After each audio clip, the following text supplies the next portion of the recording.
Drama की starting में हम हमारी मेन फीमेल लीड सैमसी को देखते हैं जो कार में कुछ देख रही थी और वहाँ पर एंट्री होती है हमारे ड्रामा के मेन मेल लीड दुआन की, जो सैमसी को देखकर बोलता है कि मैंने चोर को ढूंढ लिया। और सैमसी उसे ही देख रही थी और कहती है ये दूसरी बार है जब मैंने इसे इतनी करीब से देखा है।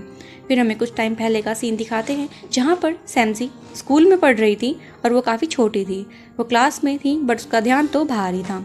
तो टीचर उसे टोकता है कि क्लास में ध्यान लगाओ, लेकिन वो तब भी ध्यान नहीं लगाती और ड्राइंग्स बनाने लग जाती है। तो टीचर उसे डांट लगाता है और पेरेंट्स को स्कूल में बुलाने के लिए बोलता है, जिस पर उसे काफ़ी गुस्सा आ जाता है और सैमसी टीचर की ही ड्राइंग बनाने लग जाती है। फिर क्लास खत्म होती है और सैमसी बाहर जाकर अपने फ़ोन से अपने भाई को मैसेज करती है कि वो उसकी हेल्प करे, लेकिन उसका भाई मना कर देता है, जिस पर उसको काफ़ी गुस्सा आता है और वो अपने भाई को काफ़ी बुरा भला मैसेज में कर देती है। फिर जब वो घर पहुंची थी तो यही सोच रही थी कि मैं अपनी मोम को कैसे बताऊं इन सब के बारे में। तो उसकी मोम उसे बोलती है कि ये फ्रूट अभी मत खाना, तुम्हारा भाई भी आ गया है, साथ में बैठकर खाना। तो ये सुनकर वो काफ़ी ज़्यादा खुश हो गई थी और अपने भाई के लिए फ्रूट्स ले जाती है। तो जैसे ही वो रूम में एंटर करती है वहाँ पर हमारा हीरो दुआन बैठा हुआ था। तो वो बोलती है कि क्या तुमने प्लास्टिक सर्जरी करा ली, तुम इतने स्मार्ट कैसे हो गए। तो दुआन कुछ नहीं बोलता और पीछे से उसका भाई आता है और उसके सर पर थप्पड़ मारता है, बोलता है मैं यहाँ पर हूँ। फिर वो उसे बोलती है कि अच्छा, मुझे लगा कि तुम इतने स्मार्ट कैसे हो गए। तो वो बोलता है तुम ये बताओ तुमने स्कूल में क्या कांड कर दिया और तुम मुझसे क्या हेल्प मांग रही थी। फिर वो अपने भाई से दुआन के बारे में पूछती है तो वो बताता है कि वो उसका रूममेट है। तो वो बोलती है अच्छा, तभी तो मैं समझूं कि तुम इतने स्मार्ट कैसे हो गए। जिस पर उसके भाई को गुस्सा आता है और वो उससे लड़ने लग जाता है। फिर वो पूछती है कि तुम मेरी मदद करोगे या भी नहीं। तो वो बोलता है कि नहीं, बिल्कुल भी नहीं, और ये मैं अपनी मोम को बता दूंगा। तो वो रोने लग जाती है बिल्कुल एक नोटी बहन की तरह और अपनी मोम को वहाँ पर आवाज़ देने लगी थी कि मेरे भाई ने मुझे मारा। तो उसका भाई समझ जाता है कि अब मोम से उसकी बिल्कुल भी खैर नहीं है।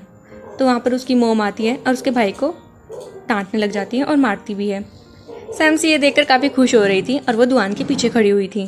फिर जब वो उसका भाई वहाँ से जाता है तो वो दुआन से हेल्प मांगती है कि क्या तुम मेरी हेल्प कर सकते हो। फिर उसे सारी बात बताती है कि स्कूल में एक टीचर ने उसे पेरेंट्स को बुलाने के लिए बोला है, क्या तुम मेरे रियल भाई बन के स्कूल में मेरे साथ जा सकते हो। तो बोलता है कि तुम्हें क्यों लगता है कि मैं तुम्हारी हेल्प करूँगा। तो सैमसी बोलती है कि जो अभी मेरी और मेरे भाई की लड़ाई हुई ना, उसका कारण तुम हो। अगर तुम यहाँ होते ही नहीं तो मुझे लगता ही नहीं कि उसने आर्टिफिशियल सर्जरी की बात में तो पॉइंट है। और इतने में वहाँ पर उसका भाई यान पहुँच जाता है और वो बोलता है कि मुझे कपड़े चेंज करने हैं, तुम दोनों जरा बाहर जाओ। फिर वो बाहर जाते हैं। तो सैमसी दुआन से पूछ रही थी कि कल तुम आओगे या नहीं। तो हम देखते हैं कि दुआन यान को और उसकी मोम को बाय कहकर वहाँ से जा रहा था क्योंकि उसकी पार्ट टाइम जॉब का टाइम हो गया था। तो सैमसी उसे डिनर तक रुकने के लिए बोलती है, लेकिन वो नेक्स्ट टाइम बोलकर वहाँ से निकल जाता है। यान वहाँ पर आता है और दुआन से पूछता है कि तुम एक एलिमेंट्री स्कूल की लड़की से क्या बातें कर रहे हो। तो सैमसी बोलती है कि मैं 8th ग्रेड में पढ़ती हूँ, बस मेरी हाइट ही छोटी रह गई है। तो दुआन उसका नाम पूछता है और वहाँ से चला जाता है। फिर सीन प्रेजेंट में शिफ्ट करते हैं जहाँ सैमसी अब बड़ी हो चुकी थी और वो नीचे खाना खाने के लिए जाती है। तो वहाँ पर यान भी पहुँच गया था। तो सैमसी उसे देखकर गुस्सा करती है क्योंकि यान काफ़ी लंबे समय के बाद वापस आया था। फिर वो खाना खाने बैठते हैं तो यान अपने फादर से कहता है कि मुझे आपकी गाड़ी कुछ टाइम के लिए चाहिए क्योंकि मैं मेन कैंपस में शिफ्ट हो रहा हूँ और मुझे वहाँ पर अपने दोस्त का सामान भी शिफ्ट करवाना है। जिस पर सैमसी खुश हो जाती है क्योंकि उसे लगता है कि उसका दोस्त दुआन ही है और वो उसे खाना खिलाने लगती है। तो उसका भाई हैरान हो जाता है कि ये ऐसे क्यों कर रही है, इसे कुछ मुझसे प्रॉफिट चाहिए। फिर उसकी बहन बोलती है कि मैं ना तुम्हारे साथ उस लगेज को शिफ्ट कराने में मदद करूँगी। जिस पर वो ये सुनकर तो और भी ज़्यादा हैरान हो जाता है कि मेरी हेल्प क्यों कराना चाहती है और वो उसे पढ़ने पर ध्यान लगाने के लिए बोलता है। लेकिन सैमसी काफ़ी जिद कर रही थी तो उसके पेरेंट्स भी उसको ले जाने के लिए उसे बोल देते हैं। तो यान का कोई बस नहीं चलता, उसे अपनी बहन को ले जाने के लिए हाँ करना पड़ता है। फिर नेक्स्ट डे सैमसी स्कूल में थी और छुट्टी होने पर अपने भाई को कॉल करती है कि मुझे लेने आ जाओ, लेकिन उसका भाई गेम खेल रहा था और बोलता है कि मैं बिज़ी हूँ, तुम खुद ही गाड़ी तक पहुँच जाओ। फिर वो गाड़ी में पहुँचती है और वहाँ पर एक सॉफ्ट टॉय को उठा लेती है और पीछे से दुआन बोलता है कि मैंने चोर को पकड़ लिया। उसे नहीं पता था कि ये गाड़ी उसी की है, लेकिन जब वो उसे देखता है तो उसे पता लग जाता है कि ये तो सैमसी है और वो बोलते हैं कि तुम तो काफ़ी बड़ी हो गई। और ये वही सीन है जो हमें इस ड्रामा के स्टार्टिंग में दिखाया था। तो वो सैमसी को कहता है कि अगर तुम्हें ये टॉय चाहिए तो तुम इसे ले सकती हो। तो सैमसी उसे ले लेती है और फिर वो रूम पे पहुंचते हैं जहाँ पर उसका भाई गेम खेल रहा था और सैमसी को देखकर काफ़ी गुस्सा आता है और उसे डांटने लग जाती है। फिर यान उसे चॉकलेट देकर उसका मुंह बंद करता है। फिर वहाँ पर बाकी उसके दोस्त भी पहुँच जाते हैं, लेकिन यान उन्हें सैमसी से दूर रहने के लिए बोलता है। फिर दुआन सैमसी को लिटिल गर्ल कहकर पुकार रहा था। तो सैमसी कहती है कि अब मैं लिटिल गर्ल नहीं रही। तो दुआन उसे गर्ल कहकर पुकारता है। फिर वो सुनकर खुश हो जाती है। फिर यान उसे बोलता है कि लिटिल डीमन तुम खाने में क्या खाओगी। तो दुआन उन्हें बोलता है कि तुम खाना खा लेना, मैं ज्वाइन नहीं कर पाऊंगा क्योंकि मैं पार्ट टाइम जॉब के लिए लेट हो रहा हूँ। और वो वहाँ से जाने लगता है। तो फा बोलता है तो इतनी जल्दी क्यों जा रहे हो, कहीं तुम्हारी कोई गर्लफ्रेंड तो नहीं है। इस पर वो कोई जवाब नहीं देता और ये सुनकर लिप्सी को बिल्कुल भी अच्छा नहीं लगा था। तो सिमसी सोच रही थी कि सच में इसकी कोई गर्लफ्रेंड तो नहीं है जिसने इसे ये डॉल दी है। फिर जब वो वहाँ से चला जाता है तो वो फा से पूछती है कि सच में क्या उसकी कोई गर्लफ्रेंड है। तो फा उसे बताता है कि नहीं, ऐसा नहीं हो सकता, वो तो काफ़ी बिजी रहता है, उसके पास इन सब के लिए टाइम ही नहीं है। चैन की सांस आती है और फिर वो बोलती है कि मुझे अब घर जाना होगा। फिर वो घर जाने लगती है और उस डॉल को बैग में डालती है, लेकिन उसकी एक नोटबुक वहीं पर छूट जाती है। फिर वो घर पर अपनी एक नोटबुक पढ़ रही थी, लेकिन उसका सारा ध्यान तो उसी डॉल पर था। फिर जब दुआन अपने काम से वापस आता है तो यान उसे बताता है कि सैमसी के पास तुम्हारा कोई सामान छूट गया है। फिर वो सैमसी से कॉल करता है तो सैमसी अपने भाई का कॉल उठाती है, लेकिन दूसरी तरफ से दुआन बोल रहा था जो उसे बताता है कि तुम्हारी एक नोटबुक यहीं पर छूट गई है। तो सैमसी बोलती है हाँ, और मुझे तो उसका काम भी करना था, क्या तुम मेरे लिए वो काम कर दोगे, मुझे कल सबमिट करवाना है। तो दुआन पहले तो नहीं मानता, बोलता है अपने भाई से काम करवाना। तो सैमसी बोलती है कि वो तो मेरी टांगे ही तोड़ देगा अगर उसे पता लग गया। तो दुआन बोलता है चलो ठीक है, मुझे ना तुम सुबह मिलना, मैं तुम्हें वहीं पर मिलूंगा और तुम्हारी मदद भी करा दूंगा उस काम को कंप्लीट कराने में। जिस पर सैमसी काफ़ी खुश हो जाती है। फिर वो अपने फ़ोन में काफ़ी ज़्यादा अलार्म्स लगाती है और सो जाती है। फिर सुबह एक एक करके सारे अलार्म्स बज रहे थे, लेकिन वो उनको स्किप करती जा रही थी। फिर लास्ट अलार्म में वो उठ जाती है और बस स्टॉप पर उसी का इंतजार कर रही थी। फिर से सैमसी के चाइल्डहुड पर शिफ्ट करते हैं, जहाँ वो यही सोच रही थी कि दुआन उसकी मदद करने के लिए आएगा भी या नहीं। और टीचर भी ये नोटिस कर लेता है कि वो अभी भी क्लास में ध्यान नहीं लगा रही है। और क्लास होते ही टीचर उसे बोलता है कि मैं तुम्हारे पेरेंट्स का ऑफिस में इंतजार कर रहा हूँ। और काफ़ी टाइम हो जाता है, सैमसी वेट कर रही थी लेकिन दुआन वहाँ पर नहीं आता। तो सैमसी को काफ़ी गुस्सा आता है और वो बाहर चली जाती है। जाते समय वो वहीं पर गिरने लगी थी, लेकिन वहीं पर दुआन आ जाता है और उसे पकड़ लेता है और बोलता है कि सॉरी मैं लेट हो गया। तो सैमसी कुछ नहीं बोलती और गुस्से में वहाँ से चली जाती है। फिर सीन प्रेजेंट में शिफ्ट करते हैं, जहाँ पर सैमसी दुआन को कॉल कर रही थी कि तुम इतना लेट क्यों हो गए हो, अगर इससे ज़्यादा लेट हुए ना तो अच्छा नहीं होगा और तुम्हें तो ऐसी कोई भी गर्लफ्रेंड नहीं मिलेगी। तो दुआन उसके गाल पर एक मिल्क बोतल लगाता है और बोलता है कि मैं तो तुम्हारे लिए ये लेने गया था। फिर दुआन सैमसी को एक रेस्टोरेंट में ले जाता है ताकि वो उसका ऐसे कंप्लीट करवा सके। और जहाँ पर सैमसी ऐसे लिखने लगी थी तो वो दुआन को ही देखे जा रही थी कि उसने तो उसकी नोटबुक रीड ही नहीं करी। फिर जब वो दुआन को देख रही थी तो दुआन पूछता है क्या तुम्हें भी ब्रेकफास्ट करना है। तो सैमसी मना कर देती है और सीन फिर से पास्ट का दिखाते हैं, जहाँ पर सैमसी दुआन को समझा रही थी कि तुम्हें टीचर के सामने कुछ भी नहीं कहना है और चुप रहना है ताकि हम फंसे ना। फिर वो टीचर के सामने जाते हैं तो टीचर को दुआन सैमसी का भाई यान बताता है, जिस पर टीचर विश्वास भी कर लेते हैं और उस पर सैमसी के एकेडमिक्स रिपोर्ट्स के बारे में बताते हैं कि सैमसी की एकेडमिक रिपोर्ट्स तो काफ़ी सही है, लेकिन वो क्लास में काफ़ी डिस्टर्बेंस क्रिएट करती है, जिसके कारण मेरे सर में दर्द हो जाता है। सैमसी वहीं खड़ी हुई थी और दुआन अपनी हंसी रोक रहा था उसकी इन हरकतों को सुनकर। वहाँ पर सैमसी का एक दोस्त आता है जो उससे पूछता है ये तुम्हारा भाई है, ये तो काफ़ी लंबा है हाइट में और तुम इतनी छोटी कैसे रह गई। तो सैमसी उसे डांट लगाकर चुप कर देती है। फिर दुआन टीचर की काफ़ी तारीफ करता है, जिससे कि टीचर भी काफ़ी खुश हो गया था और उन दोनों को जाने के लिए बोल देता है। फिर सीन प्रेजेंट पे शिफ्ट करते हैं, जहाँ सैमसी ने अपना होमवर्क कर लिया था तो नोटबुक बैग में डाल लेती है और उससे पूछने लगती है कि दुआन क्या तुम नोटबुक से हो। तो दुआन बोलता है कि नहीं, मैं यहीं से ही हूँ। फिर वो उससे और भी उटपटांग क्वेश्चन कर रही थी तो दुआन उसे बोलता है कि तू अपनी पढ़ाई पर ध्यान लगाओ। जब दुआन सैमसी को स्कूल छोड़ रहा था तो वो उसके बैग में एक पेज रखता है और बोलता है कि मैंने रात को तुम्हारा ऐसे पढ़ लिया था। तो सैमसी बोलती है अरे वो तो मैंने ऐसे ही लिख दिया था, और वो काफ़ी एम्बेरस भी फील कर रही थी। फिर हमें रात का सीन दिखाते हैं, जहाँ दुआन सैमसी का वो ऐसे पढ़कर काफ़ी हंस रहा था क्योंकि सैमसी ने अपने भाई को एक डॉग से कंपेयर कर रखा था। फिर वहाँ पर सैमसी की एक फ्रेंड आती है जो उससे पूछती है कि क्या ये लव लेटर है, जिस पर सैमसी मना कर देती है। फिर वहाँ पर सैमसी का वही बचपन का दोस्त जैन आता है जो सैमसी को रोकता है, लेकिन सैमसी नहीं रुकती। वो वहाँ से जाने लगी थी, लेकिन जैन फिर उसके आगे आता है और स्टाइल में बोलता है कि अभी थोड़े टाइम में मेरा बर्थडे है, तुम्हें वहाँ पर आना होगा, जिस पर सैमसी मना कर देती है और वहाँ से चली जाती है। तो सैमसी की दोस्त जैन को बोलती है कि एक तरीका है सैमसी को वहाँ पर बुलाने का। फिर हमें क्लास का सीन दिखाया जाता है, जहाँ पर सैमसी उसी मिल्क बोतल को लेकर बैठी हुई थी और उसकी दोस्त वहाँ पर आती है और बोलती है कि तुम्हें तो मिल्क से एलर्जी है ना। तो सैमसी झूठ बोल देती है कि ये किसने किसी और के लिए ली है।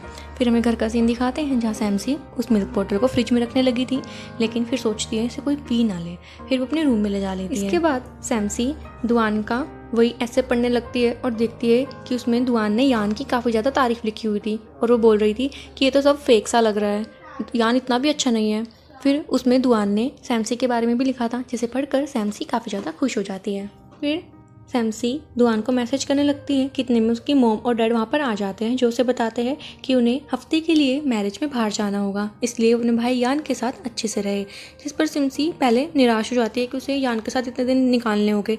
फिर वो दुआन को याद करके हंसने लग जाती है।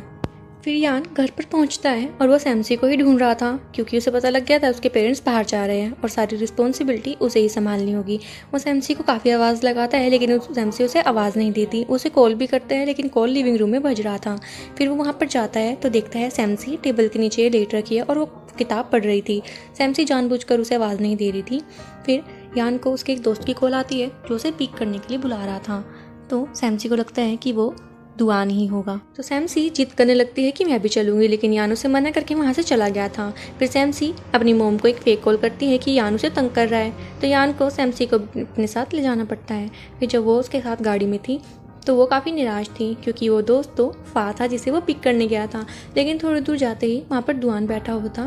फिर वो उसे भी पिक करता है तो दुआन फा के ऊपर ही लेट जाता है।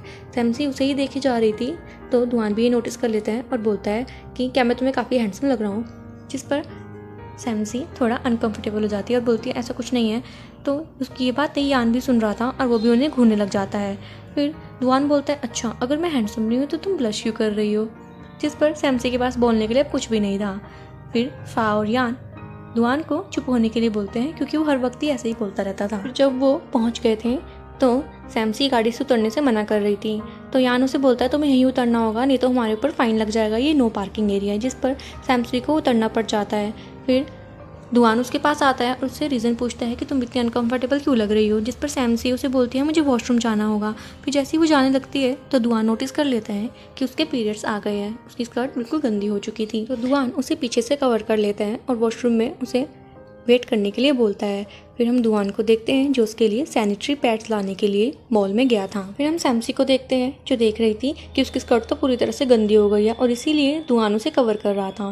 फिर दुआन यान को कॉल करके सैमसी की सिचुएशन बताता है, तो यान भी वहाँ पर पहुँच जाता है और वो दोनों सैनिटरी पैड्स ले रहे थे, लेकिन वो काफ़ी अनकंफर्टेबल भी हो रहे थे, क्योंकि वहाँ पर कोई ना कोई आया ही जा रहा था। लेकिन जैसे तैसे करके वो उसे लेकर वहाँ से जाने लगते हैं, तो दुआन को याद आता है कि उसकी तो स्कर्ट भी गंदी हो गई है, तो वो स्कर्ट भी ले लेते हैं। फिर वो एक लेडी के हाथों सैमसी तक वो सामान पहुंचा देते हैं, लेकिन सैमसी काफ़ी अनकंफर्टेबल थी कि वो अब उन्हें फेस कैसे करेगी, वो काफ़ी एम्बेरस फील कर रही थी। फिर वो बाहर आती है तो वहाँ पर उसे यान दिखता है। फिर वो यान के साथ वहाँ पहुँच जाती है, तो फाउन से पूछता है कि तुम दोनों कहाँ पर थे, मैं तुम्हारा काफ़ी टाइम से वेट कर रहा था। तो दुआन उससे बोलता है कि हमें गेम खेलने लग गए थे, जिसमें कि सैमसी हार गई और रोने लग गई। तो फाउ से कंफर्ट फील कराने के लिए ट्रीट देता है। तो सैमसी नोटिस करती है कि वहाँ पर सारी चीज़ों में चिकन है, जिससे कि उसको एलर्जी थी, तो यान उसे उस खाने से मना कर देता है और खुद सैमसी के लिए खाना ऑर्डर करता है। फिर हम दुआन को देखते हैं जो उस खाने में से वो चीज़ें निकाल रहा था जिससे कि सैमसी को एलर्जी थी और सैमसी उसे ही देखे जा रही थी। फिर हमें पुराना सीन दिखाते हैं कि जब वो सामान लेकर वॉशरूम में पहुंचे थे तो दुआन वहाँ से चला गया था, क्योंकि उसे पता था कि सैमसी काफ़ी ज़्यादा ऑकवर्ड फील करेगी उसे वहाँ पाकर। फिर जब वो खाना खा लेते हैं तो यान बोलता है कि उसे कुछ काम है तो तुम सैमसी के साथ ही रहना। फिर फाउ से गेम खेलने के लिए बोलता है, तो दुआन सैमसी के साथ वहीं पर खड़ा था, तो सैमसी के दिल की धड़कन काफ़ी तेज़ हो जाती है, क्योंकि वो उसके काफ़ी क्लोज खड़ा था। फिर उसके लिए वो एक वाइट टेडी जीत जाता है, जिस पर सैमसी काफ़ी ज़्यादा खुश हो जाती है।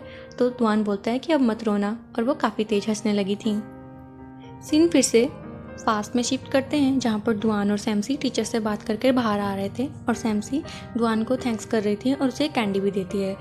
तो दुआन बोलता है कि अब मैं तुम्हें घर छोड़ूंगा और पूरे रास्ते लेक्चर दूंगा। तो सैमसी बोलती है अगर मेरा भाई होता ना तो ऐसा नहीं करता। तो दुआन उसके भाई को कॉल करके पूछने लगता है, तो सैमसी मना करती है, लेकिन वो नहीं रुकता और उसे डांट कर बोलता है कि तुम जानते हो तुम्हारे कारण मेरा आज कितना काम छूट गया। तो सैमसी नाराज़ हो जाती है और वहीं पर रोने लगी थी। तो दुआन उसे चुप करने के लिए बोलता है, कहता है ठीक है मैं किसी को नहीं बताऊँगा। फिर वो घर जाने लगते हैं और सैमसी उसे ही देख रही थी। फिर जब वो घर उसे छोड़ देता है तो सैमसी बोलती है कि मुझसे प्रॉमिस करो कि तुम इसके बारे में किसी से कुछ नहीं कहोगे। तो दुआन बोलता है कि ठीक है मैं प्रॉमिस करता हूँ, लेकिन तुम भी मुझसे प्रॉमिस करो कि तुम सिर्फ अपनी पढ़ाई पर ध्यान लगाओगी। फिर वो वहाँ से जा रहा था तो सैमसी उसे ही देखे जा रही थी। फिर सीन प्रेजेंट में शिफ्ट करते हैं, जहाँ सैमसी उस टेडी बियर को पाकर काफ़ी ज़्यादा खुश थी। फिर हम सैमसी को उसकी फ्रेंड जिनी के साथ देखते हैं जो उसे जैन की पार्टी में जाने के लिए फोर्स कर रही थी, जिस पर सैमसी मान जाती है। फिर वो एक रेस्टोरेंट में जाते हैं तो वहाँ पर सैमसी देखती है कि वहाँ तो दुआन है जो कि वहाँ पर पार्ट टाइम जॉब करता था। तो सैमसी की फ्रेंड बोलती है कि ये तो काफ़ी स्मार्ट है, क्या तुम इसे जानती हो? तो सैमसी उसे बताती है कि हाँ, ये मेरे भाई का दोस्त है और वो दुआन को ही घूरे जा रही थी। जब दुआन ये नोटिस करता है तो सैमसी अपना मुंह पलट लेती है।